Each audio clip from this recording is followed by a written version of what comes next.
Welcome to Thinking Christian about life, faith, and culture. I'm Grady King, Director of Church Resources at Oklahoma Christian, as well as co-leader of Hope Network Ministries.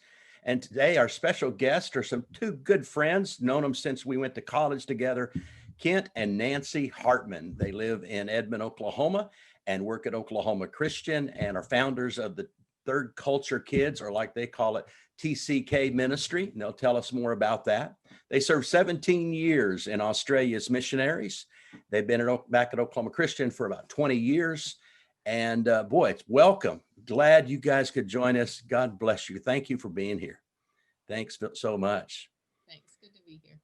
So let's begin this way. Our topic today is basically when missionaries come home, and you've certainly experienced that. And when you come home, there's all kinds of things that you begin to realize. So just take us through that journey, and wherever you want to go, take it away. Grady, I'll start. When a lot of times churches do pretty well in sending people out, sometimes we don't realize the challenges of bringing people home.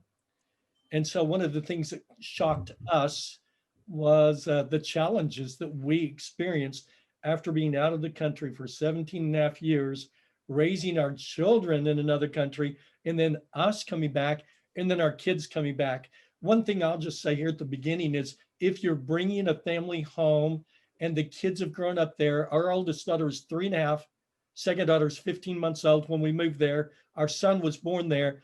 It's probably not best to say to them, welcome home, because they certainly are not coming home. That's true. Thank you for your service. We love what you've done. We'd love to hear more about something like that. But we weren't aware of the challenges. Once we were here for a while, we really knew we were having some challenges, and our children were as well. So Nancy got really involved in learning more about TCKs. We used to call them MKs, missionary kids, but now they're really known more widely as TCKs. And here's some things that she'd like to share with us. Great. TCKs. Go, Nancy. Okay. Well, so we figured out after coming back that our children are TCKs. TCK stands for Third Culture Kids. This can be missionary kids, military kids, can be corporate, State Department. They're just our kids who grow up in a country that's not the parents' home country. And so like our children were very much Australian. They were in Australian public schools. All their friends were Australian and all the other cultures that make up Australia. But they also felt, comfortable that being American because their parents were American. And obviously things we did in our home were American. And so the challenge often comes for these TCKs. Our kids were equally comfortable both places. We could come home for a home visit and they were comfortable. And obviously in Australia, they were very comfortable being Australian. But sometimes coming home to the parents' home culture presents some unexpected challenges. And those are that the kids, they kind of think they know America, because they obviously have American parents, they've had Americans in their home, and they've been home on furlough. And so they think they know this place, and they get a little bit of a shock quite often because they don't know it as well as they think they do. And they aren't really as American as they think they are. And some of the main challenges that come are, one, they're hidden immigrants, because when they show up, in a class, in a Bible class, in a youth group, wherever, they look and sound like all the other American kids. At least most of them do, yeah. But they're not. And No. So when the teachers are talking, or when the children or their peers are talking about things, they're processing it through a different culture and often through a different language. Mm-hmm. One example of this is I've gone to UCO, the nearby state university, to talk about TCKs to students who are studying to be teachers. And my assignment is to help these students understand what it's like if they have a third culture kid in their classroom, and how to identify them and give them the help they need. So I've taken OC students with me. OC TCKs, but I don't tell the students at UCO that these kids are TCKs. I just say I brought some OC students with me. So Ah, these students introduce themselves and they say, hi, I'm Jordan. I'm an art major. My parents live in Texas. Hi, I'm Jason. I'm an accounting major. I'm a junior. I'm Amanda. I'm a pre-med major. And so then we go on with the presentation. And then a part of the presentation talks about being hidden immigrants. And that's what TCKs are. And then I say to the TCKs, introduce yourselves again. And so Jordan in perfect Portuguese and Amanda in perfect German and somebody else in perfect the language of the Philippines. Can't think of it right now. I know it, but anyway. And the students in listening to the presentation, there's an audible because they have no idea that these kids actually, they're not American. They actually have a heart. They have a different language. They, that they're fluent in. So that's what it means to be a hidden immigrant, is these kids can be in your group and you have no idea that they're not understanding all the cultural cues because they've absorbed another culture. wow. That phrase, And phrase. the cultural cues could be like dating cues. Different countries date differently, and you get different cues from things. The way people look at you. In one culture, that means one thing. In another culture, it means another thing. And they're trying to process it. Even Nancy and I, when we came back, we'd been gone so long, we didn't know how to open a phone account. We didn't know getting our kids enrolled in school. We were lost. We didn't know what to do. It was weird. Anyway. That phrase, hidden immigrants, is really intriguing. It is, isn't it? That hidden immigrants, that creates on our end, on my end as an American, I'm thinking, then what would be the sensitivities that I'd have to be sensitive about since it's a hidden immigrant? Yeah. Or can I even be that? Or do I just stick my foot in my mouth and learn the hard way? I mean, you know what I'm saying? I mean, yeah. And see, if they obviously look like they just got here from Japan, or if they look like they just moved here from Brazil, they would get some special care and special help. But TCKs don't often get that because they look and sound like the peers of their parents' home culture, but they're not. They're quite different. So so recognizing them is important, and just realizing the whole hidden immigrant. So what's going on, the emotional dynamics going on within a TCK in this, what you're describing now? I would imagine there's this sense of disorientation and loneliness, and what else? Anger and grief. There's an identity issue because they thought they were American the whole while they were living overseas, but they also felt, a real loyalty to the country that they lived in. So one of the things going on is an identity confusion because they kind of don't know who they are. Another one is grief, because when TCKs come home, there's often, or come to their parents' home, they're not coming home. They're coming actually to a foreign culture, but they don't realize that sometimes. And so can you imagine what it's like? Like they come, and often, churches will have a big welcome home party, and people are often saying, welcome home. We're so glad you're back. Well, at that moment, they just left home and they're not feeling glad and they're not feeling at home. But how do they say that? If it's aunts and uncles and cousins and grandma and grandpa, so happy to see them. And it's not that they're not happy to see them. It's that they're in a time of grief. And so often their grief is hidden, and it has to go inside, because there's no way for them to say, I'm actually feeling really, really sad right now because grandma's hugging them and she's so glad they're finally on soil. So their unresolved grief is an issue. Another huge thing that they're feeling is divided loyalty, because they love America and they're glad to be here and they're glad to be with the church that supported them and with the relatives that they've missed. That they're also feeling, because in their grief, they have this real heightened sense of loyalty to the country they left behind. And it sometimes keeps them from recognizing that they love America, because as our TCKs have said, they often feel disloyal to the country they left behind if they begin to like things in America. So Wow. in their desire to hold on to this country that they love and that they've left behind, they sometimes give off the impression that they're angry with America or they dislike America, and it can really hurt their relationships with their peers. And as our TCKs have said, it's not so much that I didn't like America in those years, it's just that I was trying to hold on to what I left behind. So Hmm. that's some of what's going on in their heart and their head. And Grady, like our kids were always called the Yanks in Australia. So they kind of thought they were more American than maybe they were. Of course, they come here. What are they called? The Aussies. Oh my goodness. So Yeah. who are they? Who are they? They And live then, in tension constantly. and then you have friends when you're leaving saying, you're not going to become like those Americans, are you? Yeah, I could tell that's pretty deeply rooted in you right there. Yeah, that's Yeah. And so they try to hold on, but you can't make a good transition if you completely hold on to the past, can you?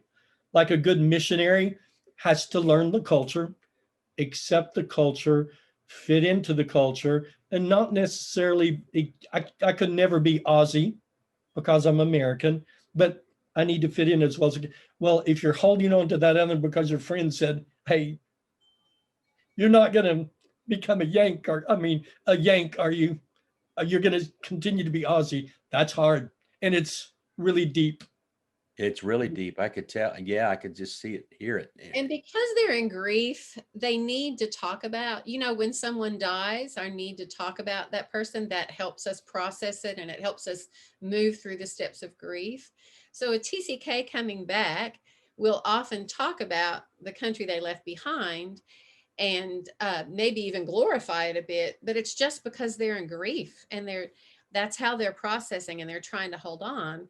But that's really annoying and off-putting to teenagers who, every time one of our girls came back from South Africa and she said, every time she would do something with her American peers in youth group, she would say, well, in South Africa, we would be doing it this way, or we would be eating this, or we would be drinking this, or we would say this. And she said she doesn't know how any friends stood by her. Luckily, she did have friends that stood by her. Quite often, friends will just move the other way. And the other thing is or say, why don't you go back there then if you like that? And that's not, they're just processing their grief, but they don't know how to say that. And then I was going to. Well, it's even hard enough for us as adults to process that and not want to continue talking, let alone someone who's 10 or 12 or 13 who's been there their whole life. Sure. Then you got the make other cultural mistakes that they don't know they're making. So that's a huge thing. That's, as you referenced already, the confusion, because they will say and do things that they have no idea are not being understood. And they may be very countercultural, but they don't know that. So they'll like tell a joke that would have been really funny in the other country. And then it just, falls completely dead. And then they see this look on their friends' faces, their new friends, but they don't know, they can't read it. I've seen this happen over and over. And so then they feel kind of, on the outside, but they don't know why. So those are some of the Wow. And what about the church experience is so radically different as well. And, I bet they're highly sensitive. Like we get to July 4th and we talk about the freedoms in America and it's almost at times it's like, the flag and the cross go together, but for them, it doesn't. Yeah, that's really hard because often Americans say, we live in the greatest country in the world. And, I've heard our kids say, but I just left whatever country and I think it was pretty great. So yeah, and a lot of the kids express they feel the church and the culture they grew up in was more family. Church in America, they feel is more corporate. Yes, that's what, I was hoping you'd say that. Our churches are bigger, and so you do have to have some things in place, but to them, feels like a corporation. Whereas Uncle Fred, Auntie Margaret, all the people in the church were just like my family, because a lot of times my grandparents were here, my aunts and uncles were here, so they became those people. and it was really family. So that's a real challenge. It's a real challenge for TCKs to get involved spiritually in churches here in the States. And Wow. I can only imagine. I won't tell you the percentage, but it is really high of kids who find it almost impossible to do They church. just, and so they disengage totally. Disengage, Completely. and yeah. It And looks those are missionary kids who grew up bringing people to Christ in their culture, going to church all the time, being very engaged, and it's just really So hard. out of this experience then that you guys are sharing, which man, my empathy just raised really high here. You said something's got to be done. So we start TCK 15 years ago. That birthed out of you. You're the directors of it now. So what do you do with that? Is that something? Talk to us a little bit about that. Well, it's a funny start at Oklahoma Christian. It was we could see some things, and we were working here now, and so we just decided we need to get TCKs together. They need other TCKs. And Dottie Schultz, who's been in Missionary here, is our mentor and our hero, and is just an amazing person and taught us so much about TCKs. But when we could see TCKs struggling, Dottie, as well as all the Dan and George Harden, they helped us a lot too. The research books all say, TCKs need to be with other TCKs. So we knew about 5 TCKs on OCC campus in 2002. And we emailed them and said, would you like to come to this group meeting of TCKs? And so I think that exactly 5 came. And they were very unsure of what this was and what we were doing. And a couple of them walked past the room a couple of times and kind of looked in and kept walking.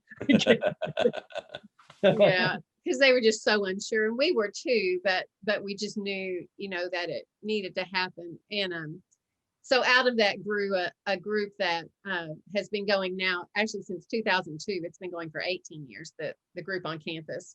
We meet. Right now we meet every Wednesday we call it TCK Tea and Talk. And Peter Cariaga is actually the student director now. I handed over most of that to him, all of the major over to him a couple of years ago. So he's actually the director on campus. And so he directs, it's fabulous. We make a wonderful afternoon tea, and then the kids get together and they talk about issues pertaining to TCKs. And Melatory helps with that. But one of the things that they say that everyone said when Nancy was going to these things originally was TCKs need to get together with other TCKs. That's one of the most powerful things you can do. So that's why we have the group here. That's why we have the camps. We have a winter reunion with TCKs from Abilene, some from Harding come. We get them all together. Because what they will often say is they meet these other people from other cultures and they say, I'm glad to know I'm not the only weirdo. I bet that's the They case. feel a little weird, a little unusual. And others are feeling that unsettledness, that challenge. And so them being together, sharing their stories, their struggles, the good things, that really blesses them, Grady. Oh, that's awesome. That's awesome. Cases, no matter where they grew up, because obviously they all grew up in all places around the world, but they feel a bond with each other. And that's a really unique, special thing about TCKs is that they bond together just because they're third culture kids, not because they grew up in the same place. They have a very common characteristics. And when they get together, they're able to tell their story in a safe place. And they know they're going to be understood completely and not judged, and that empowers them to go on and then be with other people who might not understand so well, but they need that safe place to tell their story. And so we get together on Wednesdays at school. We also have dinners twice a month, and so we have lots of activities for our OCTCKs. Oh, that's Really, awesome. one of the interesting things we did was several years ago, we made a presentation at the Teacher of Missions workshop. The people who were listening were all returned missionaries. Probably there wasn't a dry eye in the group as we were speaking. Oh, I can only imagine that's the case. Yes. And they said, where were you guys 20 years ago when we came back? We said we were doing what you were doing. And when we came back, we saw a need, and the Lord's opened some doors for us. And so it's been a really good ministry that we never anticipated in Australia or when we first came back that we had ever be involved in. Yeah. Well, 2 summers ago, I was at OC for the week during the TCK, and I met some of the students. Of course, Maureen and Anthony Parker are really good friends. Their son is an OC grad, and so I'd have lunch with Anthony in Texas, and he would talk about this TCK, and I said, "Well, I know the Hartmans," and he said, "Grady, it's just an incredible gift to people. You need to promote this. You need to let people know about it in churches." So, man, voila. So what are the sensitivities that we that never have experienced that need? Can we have better sensitivity, and what could we do? What are some practical things you would advise us to do? And talk about the camp too. And when is it and all that kind of stuff. Pointing to the book. This is the Bible for TCKs. It's called Third Culture Kids, and it's been revised I don't know how many times, but it keeps expanding. It's a large book, and churches and church leaders could read this book before you have someone that comes back, or maybe you have missionary kids, TCKs in your congregation. You will have some. You can read this book, and this will give you better understanding. When they get back, they may not see the value of it immediately, and some may, and you can share this book with the parents and with the children. It's a very good resource. We've mentioned also that we're part of a group called Intermission, and if you go to intermissionministry.org, it has some tools there. Another site that you might look at is missionarycare.org. It has a lot of things on there by a couple called the Kateskis. And they've been compiling this information for years, a lot about TCKs, a lot about reentry. And then, of course, MRN has resources in there in Churches of Christ. And so those are some good tools and resources people can have. And then just talk to Return to Missionaries. They could call Nancy and me. We'd be happy to talk with them. We've gone to churches before missionaries have come back, said, here's some things you can do to help them prepare. We have 2 reentries a year, Grady. One is usually in September or October in the fall. One is in the spring, and those are very expensive. They're free. Most churches can work that into their budget. And if the people get here, we provide all the material, we provide all the meals, and it's a good weekend to help them get reoriented. And then we do the camp, usually the last week of July, on the campus of Oklahoma Christian, who's been very supportive of the TCK program and Return Missionaries, and provided that facility for us to use. And it's 5 days, and it gives you some really good material. The kids are around other TCKs, the parents are around other missionary families who are returning, facing the same challenges they're facing, and they're being taught and instructed and mentored by people who've made the return. They've made the transition, still maybe working on some things, but they've got some good tools that will help folks with reentry. And the camp is called Global Reunion. So we'll have the website for that. Okay, that's great. That's great. So talk to me with COVID. Do you anticipate, are you seeing missionaries that are being pulled off the field, churches that are saying, come home, we don't have the support now? Do you anticipate more of this happening and the need growing? I mean, TCK's grown in the number of kids, I know. Yeah. How's COVID impacted all of what you're talking about? Well, we have met families that have come back in the middle of this, and it's extremely difficult for them, obviously, but yes, there have been families that have come back, and that's obviously hard because sometimes if we know a family's coming back, we do this, and Missions Resource Network and others do this, send help for them ahead of time, say, here are some things to consider. So that's another thing that churches can do is if you know a family that's coming back, please get their information to us at Intermission or to Missions Resource Network so we can send them some tools that they can sit down together as a family, and they can implement those tools in their transition. When people come back quickly, like you're saying in COVID, and they don't know, we still have reentry help for them. And still, if they'll go to any of those websites, they can get people who will help and who have Wow. walked that journey and will help. A family's just That's- returned this past summer in May, and they came back so their boys could go to camps. What happened to the camps, Grady? Every one of the camps was canceled. So it's challenging for them, and it's a challenging time for everyone during this COVID. And so we were able to get with them a few times. We got them with some of our TCKs and their children with some of our TCKs. I think that was helpful. So there's still some things we can do, but it just will look a little bit different. We didn't do our reentry in the fall. We probably won't do one in the spring. But well, we did it a little bit different, but it's just a little bit different, and it will Just hard. Yeah, it's really, everybody's challenged by it. So the preacher in me wants to ask, what's the 2 or 3 so whats at the end? Pretend you're talking to me as a whole church, and you're going to say, all right, here's 3 things you must know and be aware of as a so what to kind of pull this together. I would say 1, realize that this family is in transition and they're in grief.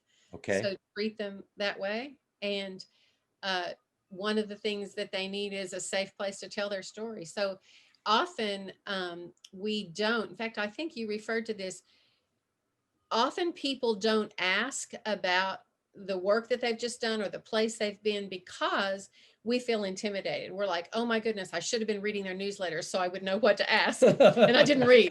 Or I really don't know anything about Belgium. And so I don't even know what to ask because, I'm afraid I'll feel stupid. So don't be afraid to ask them questions. Let them talk about their work, the place they were, let them process, and be forgiving because they are going to make some cultural mistakes.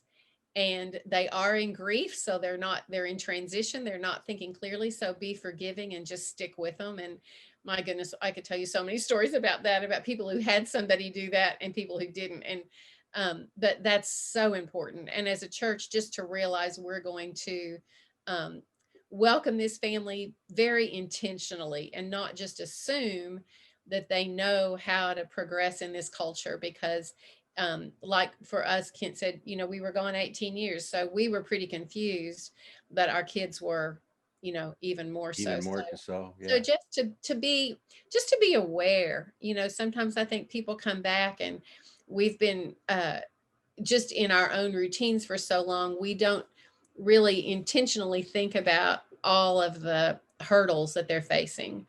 So just to kind of be aware and to be prepared. I think it'd be really great if a church was bringing a family back and they had someone in the church with children around the same ages. If they specifically prepared and maybe did read some of the book and maybe did call some of these resources this family so that they could help others kind of just be aware, maybe they could meet with the youth group and say, hey, these kids are coming back. Here's some stuff they may struggle with a bit and here's how we can help. Wow. Grady, one of the things that the TCKs often say, or missionaries will say, I started telling a story and I saw their eyes glaze over. And I thought, okay, let's talk about the Dallas Cowboys. Maybe they'll listen then. And so it's just listening, even though we may not understand everything, and be intentional. And that's when we have our reentries. Everyone wants to hear everybody else's story. And they often say, this is the first time I feel really listened to. That's so important. And again, you don't have to be a missionary to do that. And there are a number of people who do that for our TCKs that have never done been TCKs. We have some TCKs that call themselves TCK wannabes. I wish I was a TCK. I want to be a TCK. Yeah. And so everything you're saying just reminds me that the first move of the gospel is hospitality. And hospitality is not just meeting and eating. Hospitality is learning to receive people where they are in their own life. And the parable, the net, that little short parable, the net, and you pull out the net and everything in the world comes in. And I preach that as the global Jesus. I preach the parable net as the global Jesus. He pulls in whatever and he takes them where they are. And so you guys have helped me. Now I got to read the book. I don't have the book. I'm got to read the book. So you inspired me to have another thing on my reading list. Great. We'll get all these resources put on with the video on the YouTube. Boy, Kent and Nancy, loved you a long time. Deep respect and appreciation for who you are and what you're doing in this ministry with TCK and all the influence you have with students about the gospel. Thank you so much for being here. And this has been Thinking Christian, about life, faith, and culture. And they've sure helped us do that today. May the Lord bless you and keep you. Thanks, Grady. Thanks, Grady.